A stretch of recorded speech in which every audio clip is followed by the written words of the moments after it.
Welcome to TVBS Meeting Room, where we tackle global issues with a view from Taiwan. I'm your host, Wen-Chi Yu. Today, our guest is Isaac Stonefish, author of America Second, How America's Elites Are Making China Stronger. His book has been translated and published in Taiwan with an endorsement from our other guest, Professor Kuo-cheng from the Taipei Medical University. So welcome, Isaac and Professor Chang. Thank you for having me. Thank you. Yes, thank you. Isaac, it's my pleasure to join this conversation. Yeah, thank you. Isaac, why did you write this book? I lived in Beijing for 6 years, and when I came back to the States, I was very surprised by During what time did you live in China? In the end of the Hu Jintao era, so 2006 to 2011.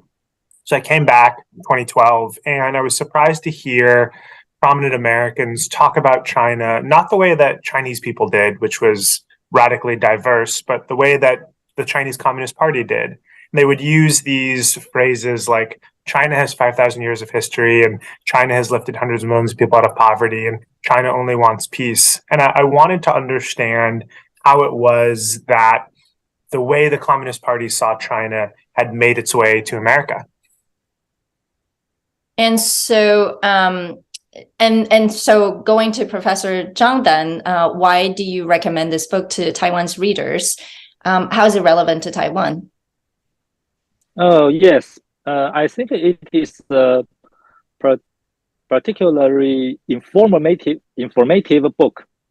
Yeah, informative book. I agree with the author in variety of fields. He introduced a lot of things that Taiwanese need to know. China's soft power and their intention to let Taiwanese know what it wants you to know. I think the book have many important details and Taiwan also lacks of to-do list.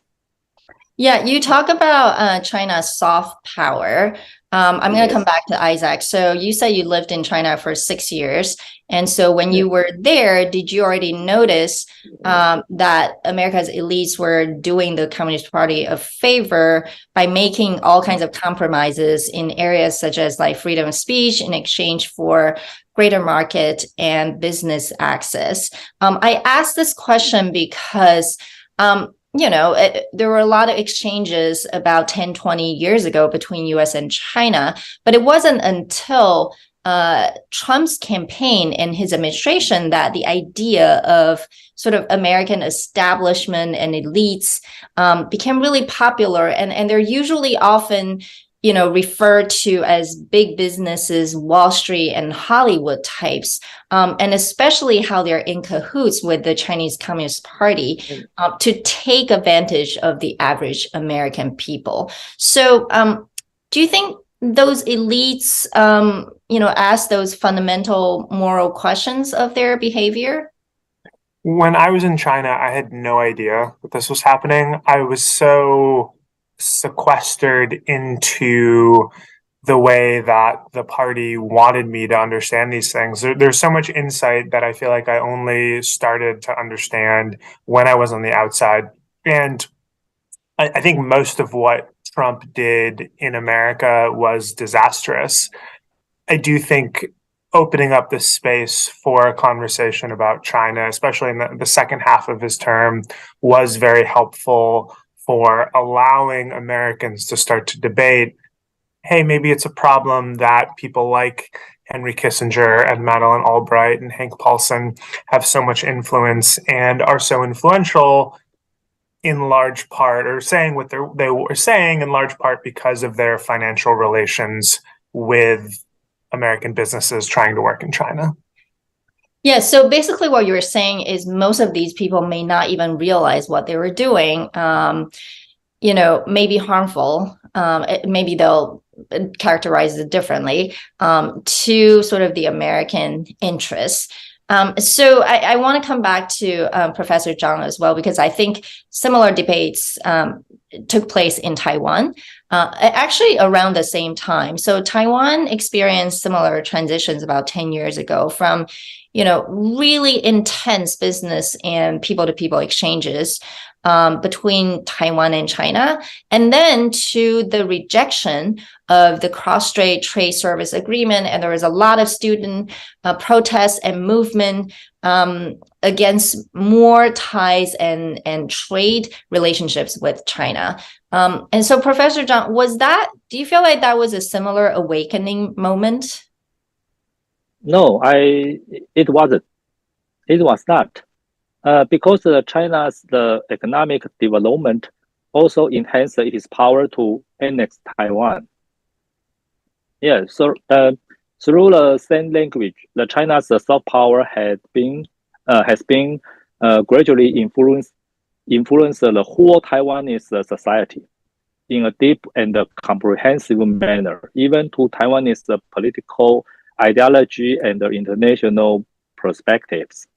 For Taiwanese, the Chinese political system is not attractive at all, but the synthesization has a huge attraction. It is more important than any agreements.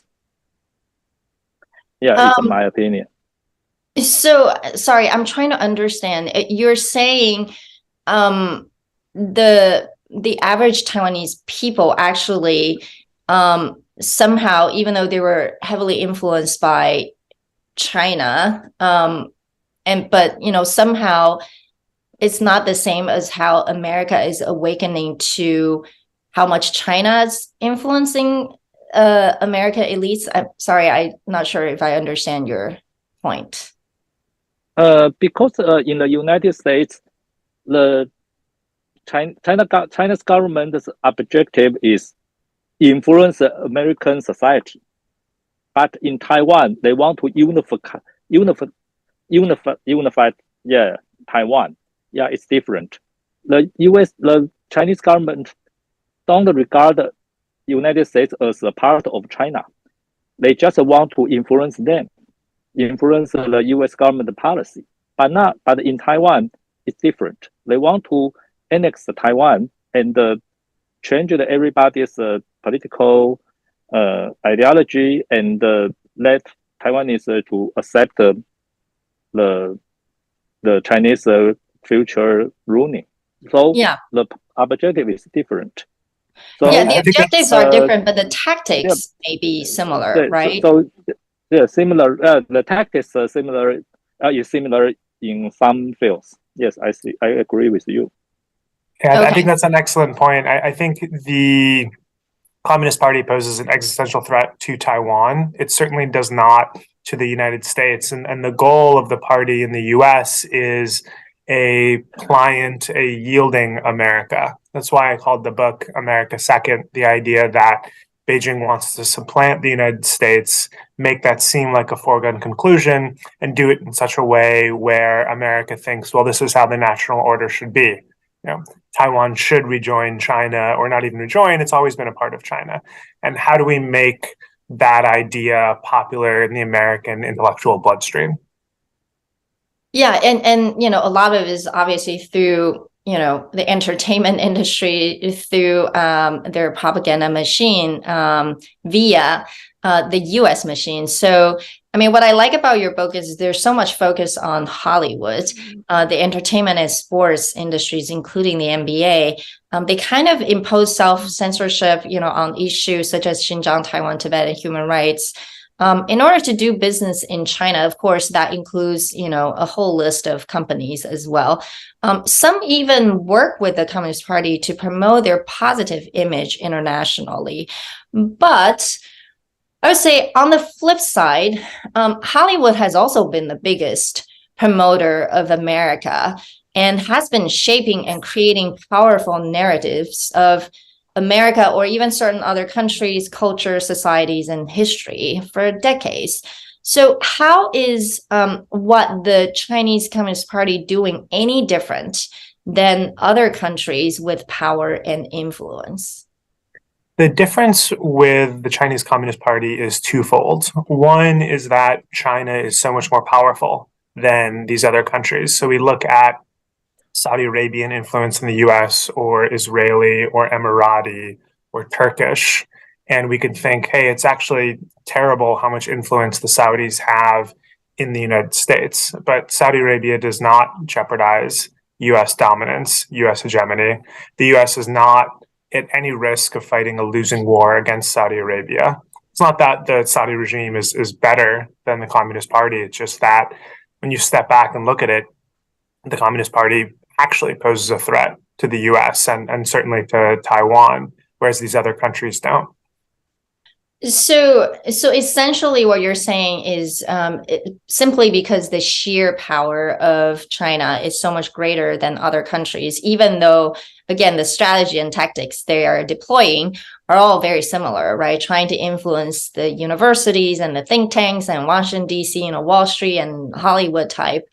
But whether Saudi Arabia or UAE or, even Russia, the influence is rather limited because it's not like they can undermine so much of American power. Is that what you're arguing? I'd say the goals are similar. I'd say the tactics are usually pretty different. And I think the size really does matter. So in 2019, the United States traded 25 times more with China than it did with Russia. And that was before the invasion.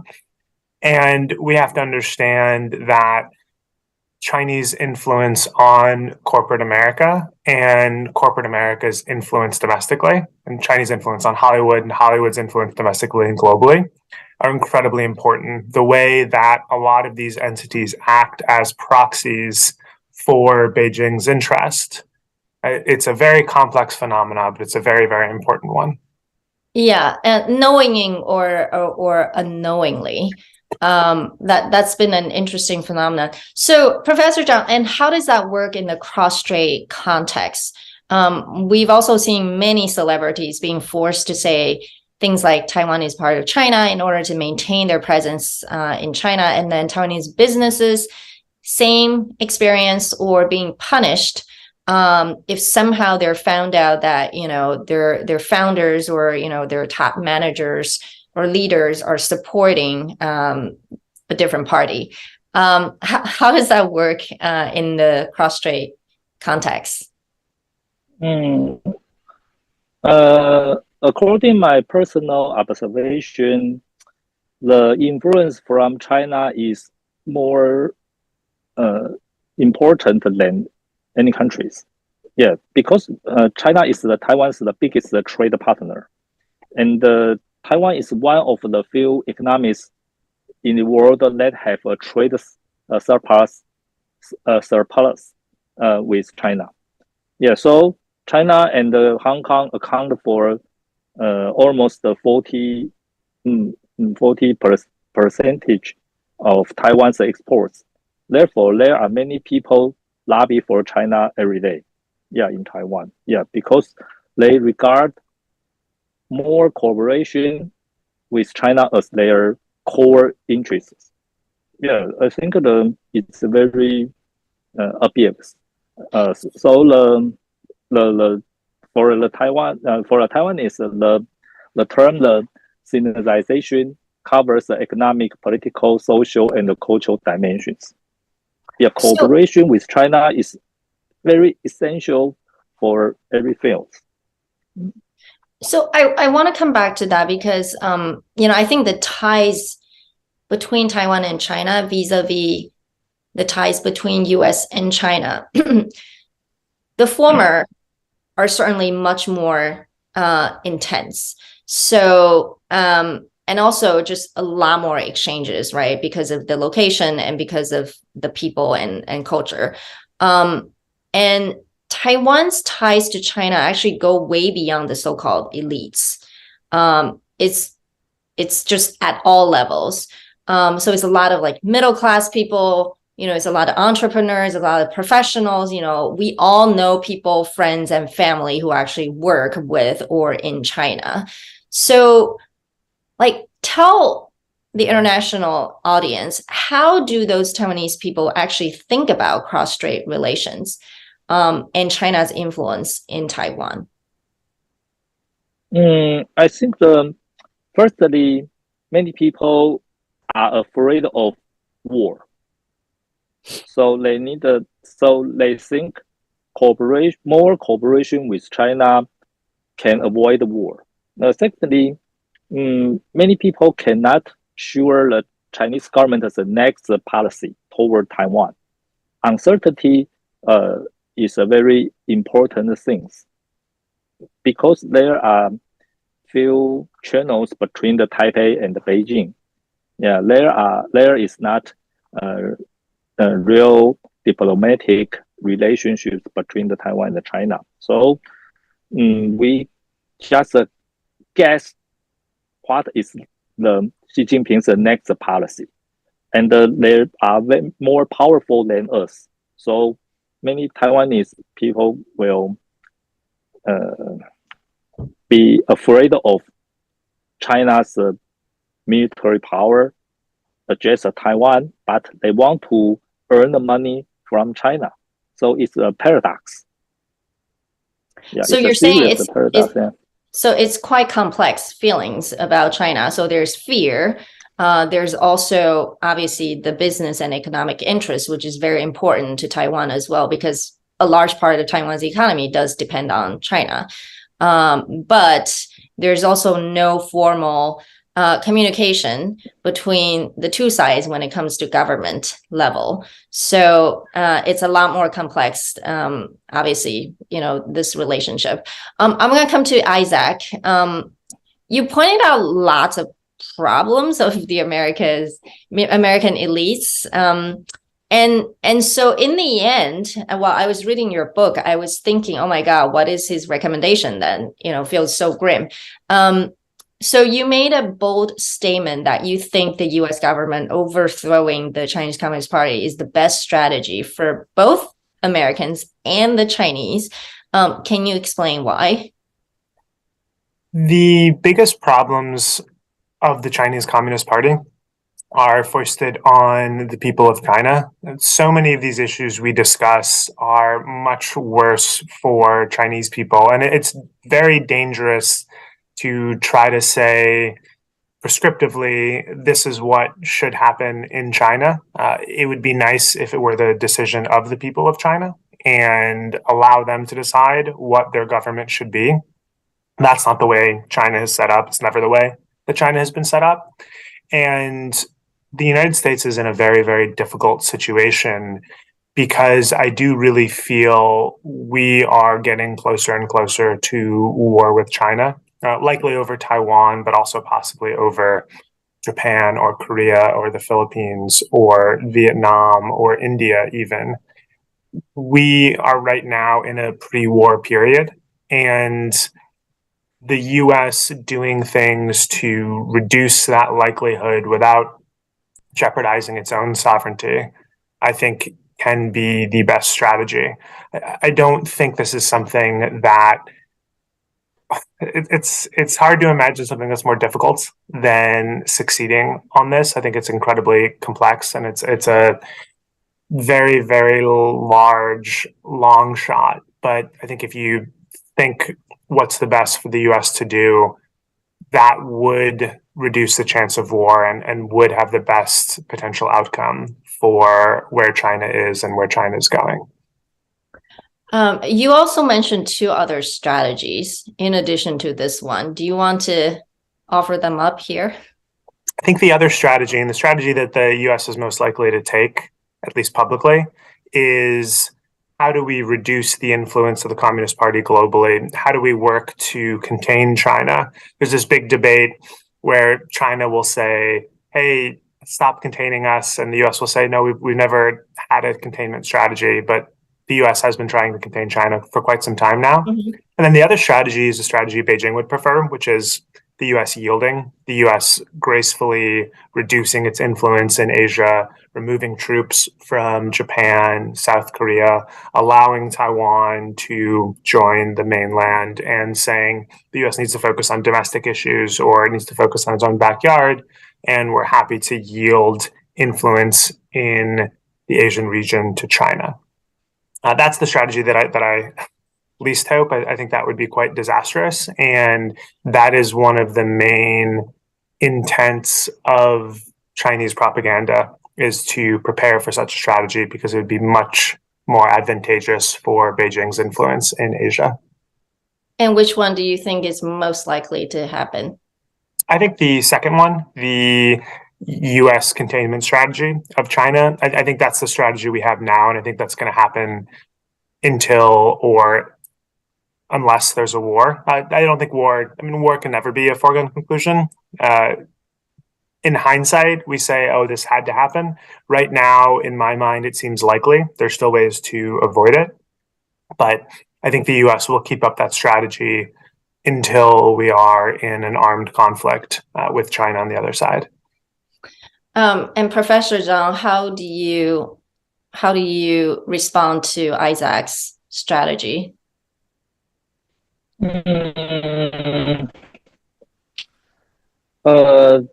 To be a Taiwanese, I want to watch as the influences decline. Yeah, and nobody likes the Communist Party. Yeah, everybody knows. So if the United States will contend the China, it's good. But I don't believe that the United States or any other country is able to overthrow the Chinese Communist Party. And China without a Communist Party may not be more peaceful. Russia is not ruled by Communist Party, but it is still an aggressive hegemony. So China is a big country, and this is a powerful country. So I think the United States or any other country need to face them carefully. Yeah, not just one policy can deal with any conditions. Yeah. If containment works. Sorry, Isaac. Oh, I was going to say, I think that's a great point. I think we can look to the case of North Korea, which is a far more repressive polity than China. And if Kim Jong-un were overthrown, it's impossible to say if his successor would be better or worse for the people of North Korea or for the region.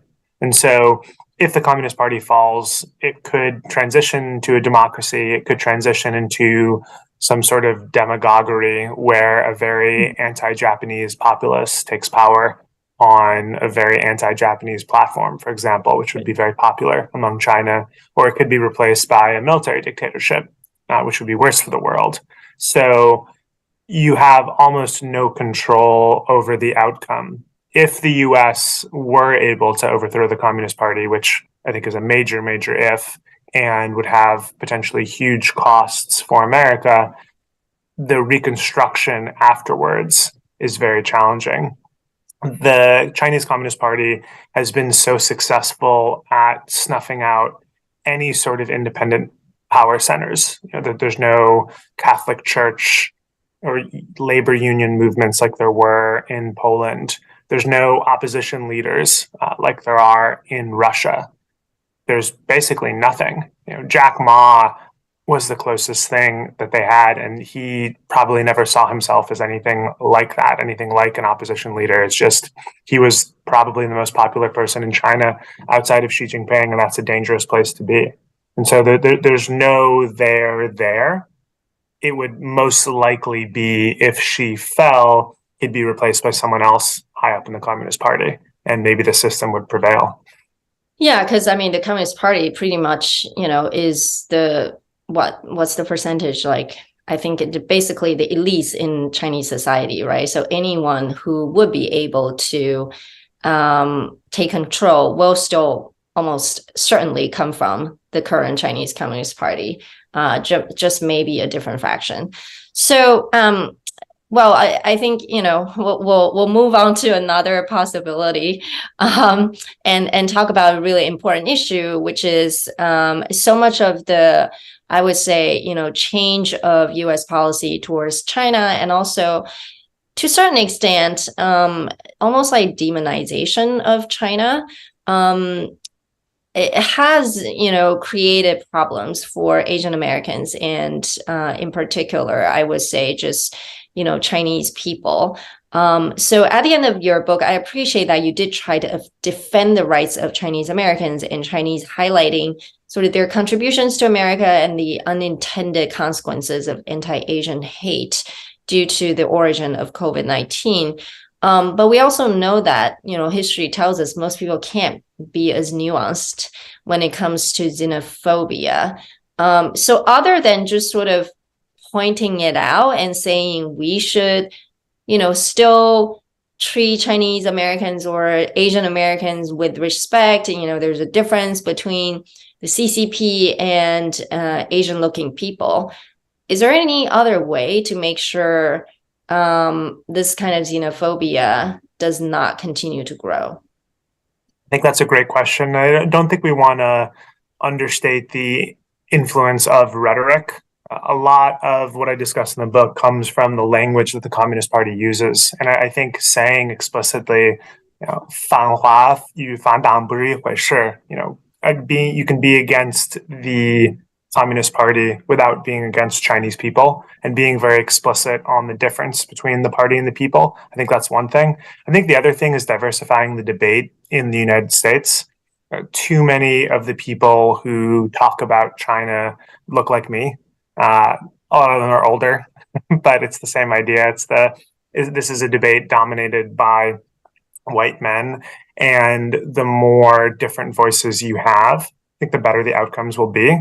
I think the other thing is, this is part of how discourse happens, but anti-Asian is a lazy phrase, and people forget about how it's the very obvious differences. I mean, Asia is 2/3 of the world's population, and there's radical differences in identities between Indians and Japanese and Koreans and their American population. And I think we saw that highlighted with the recent spate of horrific violence in California, which was Asian shooters against Asians. And we have to understand those subtleties. I think the issue you bring up, Wenqi, is a very good one. How do you have a conversation, or how do you come up with a national strategy knowing that a lot of the nuance will be lost? And I think the solution to that is just the very patient, boring education and conversation. It's not a radical strategy. It's how do we talk about this? How do we get diverse voices to talk about this? And how do we allow for there to be debate? I am very worried about the idea that someone who's very supportive of China and the Chinese Communist Party doesn't have a platform in the United States. And I think we need to have a raucous, open debate about this so that the best opinion can win, not the most favored or the one that has the most political or monetary backing. That's a really good point. I think ultimately that's what your book is about, right? And so last question for Professor Chang, I think it's important to point it out. Same thing happened, in Taiwan, when Taiwan experienced some of pretty bad ethnic hatred between mainlanders, basically those who relocated to Taiwan with Chiang Kai-shek, post-war, and their descendants, and Taiwanese people who have been living on the island for the last few hundred years, right? If I remember, 2-3 decades ago, every time there's a political election, the divide between the two groups just grew bigger, and the hatred was really hard to manage. And now, while Taiwan has a more I would say strengthened single Taiwanese identity now, because there are just fewer and fewer of those mainlanders.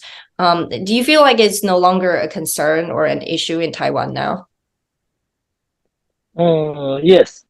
Yeah, because the Taiwan society and the politics is become more better and fair. In this case, the mainlanders have some privileges. Yeah, it's true. But now, our society and the political system become more democratic and fair. So the privilege is to decline. Yeah. So I think the Taiwanese identity will become more stronger in the future. Yeah, I agree with your opinion. Yeah. Well, thank you for joining us today. You both have touched on, you both have touched on many important aspects of, issues that are brought up by Isaac's book. America's Second basically argues that America's elites, with their greed, hypocrisy, and maneuvering, have become China's best lobbyists until probably more recently. This book's, Chinese version is available in Taiwan.